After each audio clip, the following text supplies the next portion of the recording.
This is how I transformed this entryway closet into a functional mudroom space with seating, coat rods with motion sensor lights, drawers for storage, hooks for more coats, and of course this hidden cabinet. I'm Joanne and I find inspiration on social media so I can help others and myself DIY their way into a more functional home. If you're looking for a place to start with your DIY journey, hit the like button, subscribe to my channel, and let's start this venture together. We started with demo, removing the baseboard so I can get rid of these old IKEA shelves.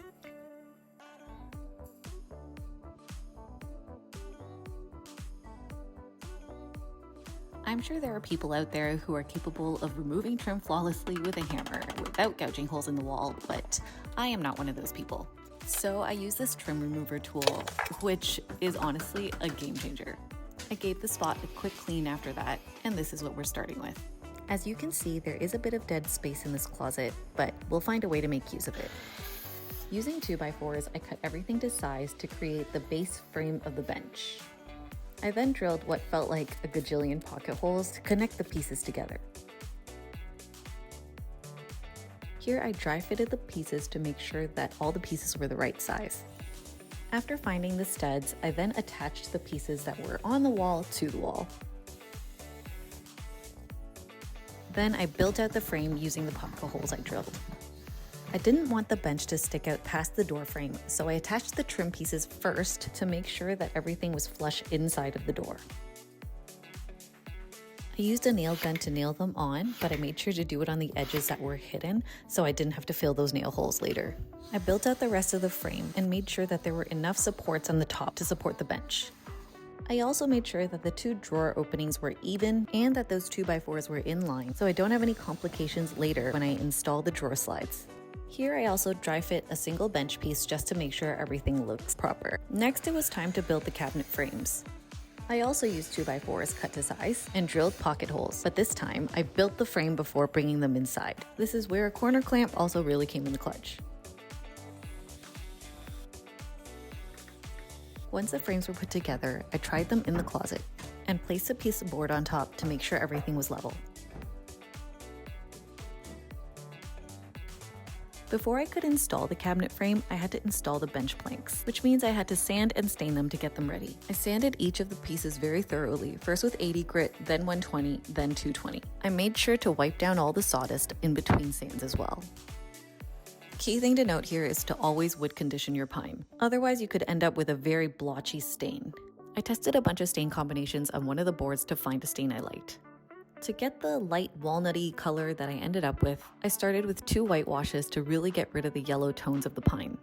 I then went in with a beige colored paint wash to further neutralize the warm tones. Since paint wash is paint and not stain, I would wipe it off immediately after applying.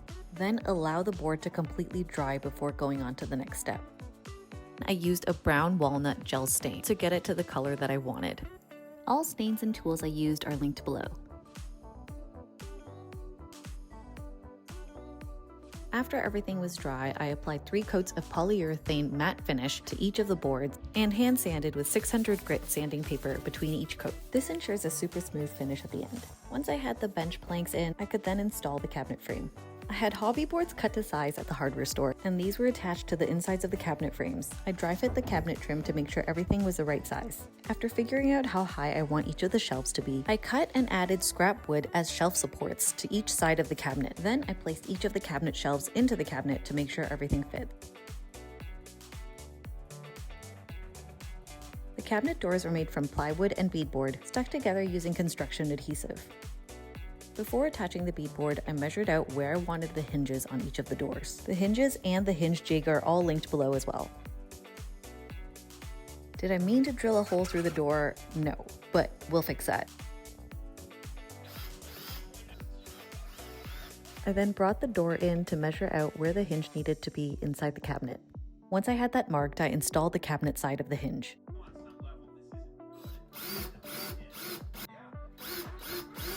Then I attached the door to make sure it worked.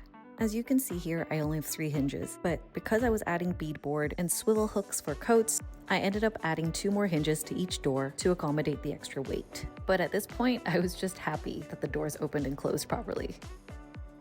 Using construction adhesive and clamps, I then added the beadboard to the doors. While that was drying, I attached the drawer slides to the insides of the drawer openings. I made sure to use a spacer as a guide so that I could use the same spacer when I attached the drawer slide to the sides of the drawers. I probably should have installed these before putting the planks in, but I digress. Then I cut out the sides of my drawer boxes. I cut and installed the sides first using that same spacer.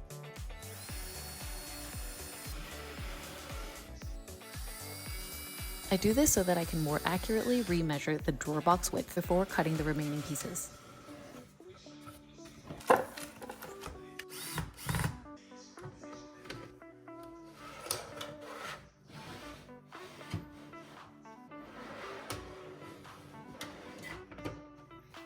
The drawer boxes are made from 1/2-inch plywood, and I used pocket holes to put them together.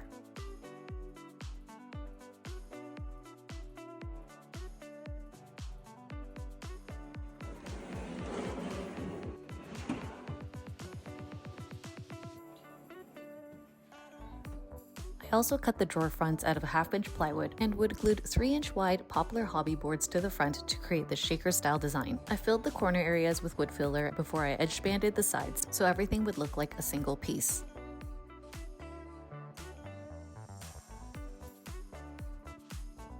Then I primed the doors for paint and caulked them to make them look more finished. After it dried, I painted all the drawer fronts and the cabinet doors.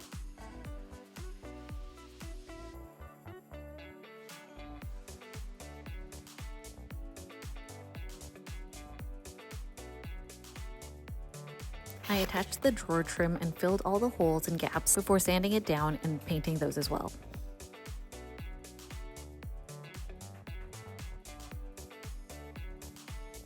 I painted the insides of the cabinets the same color, and since I was almost ready to put the doors on, it was finally time to officially install the shelves. I also attached a piece of 1x2 that I also cut and stained to the front of the shelves so the boards look thicker. Be aware of where you put your hinges versus where you put the boards, because I screwed up here a little bit, so I had to readjust and move one of my shelves to a different height. Finally, I reattached the doors and was so glad that they still worked. Then I attached the cabinet trim to the frame and attached the shelf board on top. I also added a piece of fancy trim to the top to make it look a bit more finished. Before the finishing touches, I finally did fill and paint the door frame, something I should have probably done right after the demo.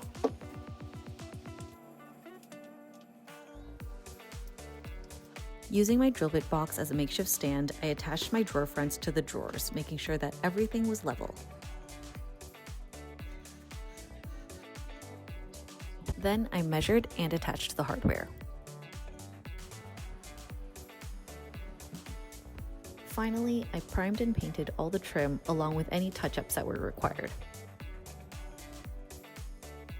After I installed the swivel hooks, the rods, and the light, everything was done, and I'm so happy with how it all turned out. If you want to try your hand at this project, I have a link to the cut list below that can be adjusted to your space's dimensions. This hidden cabinet project has actually been on my DIY list for a while, but I actually never saw a tutorial for it, so it took a lot of work and guesstimation, but I'm glad we are where we are now. Thank you so much for watching. Please like and subscribe if you want to see more cool DIY projects.